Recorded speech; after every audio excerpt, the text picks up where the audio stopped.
How would you help a couple in which one is avoidant and the other anxious attachment?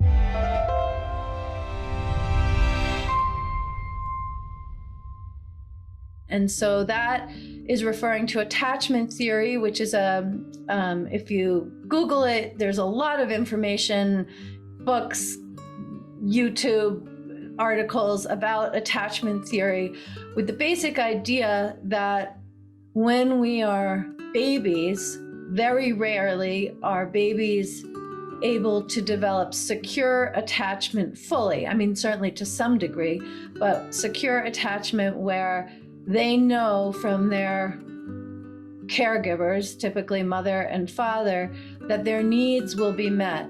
And a child who has the experience as a newborn baby and beyond that their needs will be met, then moves through the world with the understanding and the identity that they will know what their needs are and they will be met. But as I presume everybody on this call knows, parents are not gods and goddesses. We don't have ESP, or we can't perfectly attune to 100% align to our baby's needs. So sometimes we don't change the diaper right away. Sometimes they're crying and we don't know what the cause is. Sometimes, all kinds of things happen. And as a result, for babies who grow up into adults without secure attachment, they develop either avoidant attachment or anxious attachment. And avoidant attachment, which is presumably what one of the people in this couple exhibits, is whenever there's any kind of stress, conflict, anything complicated, anything where things are not just easy and loving and calm and just no stress. When there's any kind of other flavor, stress, conflict, disagreement, loneliness, rejection, awkwardness, anything that naturally comes up in any relationship, the person with avoidant attachment is going to be inclined to leave, to avoid, to just, the avoidant attachment person wants to avoid the discomfort that is present. Whereas the person with anxious attachment becomes anxious if they're not close and confirming that everything's okay and that the other person loves them. And I sometimes, I don't think that I have anxious attachment disorder, but I personally incline towards anxious attachment much more than avoidant attachment. So if I'm stressed out and let's say my husband and I are lying in bed and we're hugging, he always laughs because his tendency is more towards avoidant attachment, but we'll be embracing and I want to be closer. I want to be closer. It's like we're already touching, but I want the comfort of being much, much closer. That is my tendency towards anxious attachment that is coming up. So for example, if your spouse comes home later than you expect, someone with anxious attachment is going to become anxious. Someone with avoidant attachment is more likely to be like, well, it's okay. So there's a lot more to say about that. It's very interesting to learn about this, but that was all context to be able to answer this question.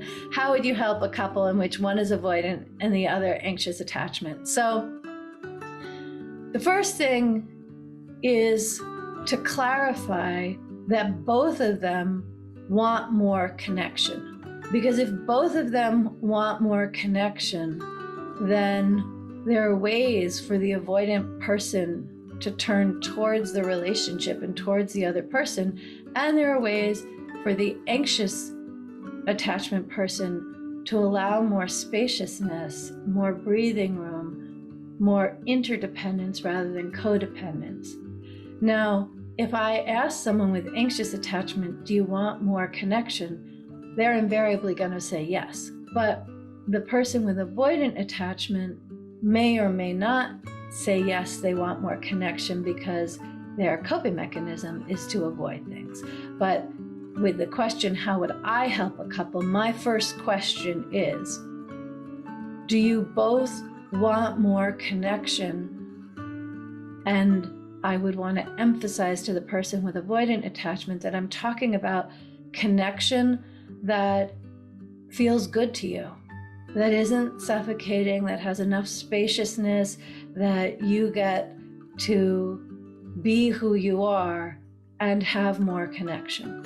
So as long as that is the case, the main way that I start with someone with anxious attachment and avoidant attachment is actually similar to what I talked about earlier about paying attention to how it feels on the inside. So for the person with anxious attachment, when you're feeling like you want more attention, you want more closeness, you want to be closer physically, the way I was describing, I sometimes feel,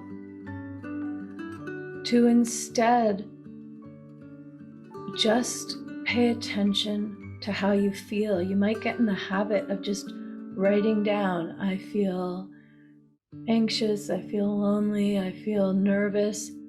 Just breathing and paying attention to how you feel gives you some more objectivity and cultivates sovereignty, because the kind of curse of anxious attachment is that you give your partner the power for you to feel calm.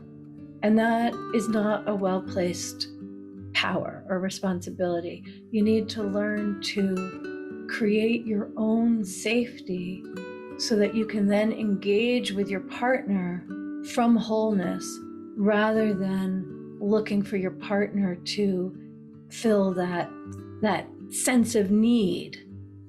Because there's nothing your partner can actually do that's going to resolve and heal that need. That is something you need to do.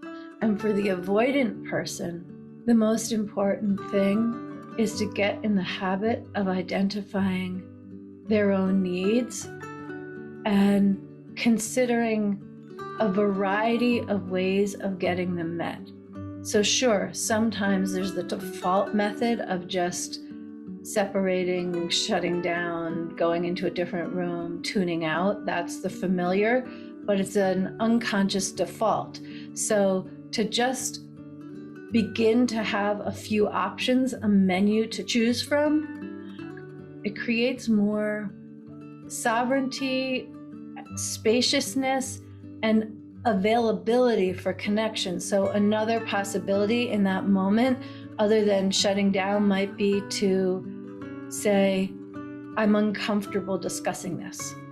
For someone who's an avoidant attachment style, that's a big deal. And then it's super important that the anxious attachment person just appreciates that they've identified their own needs.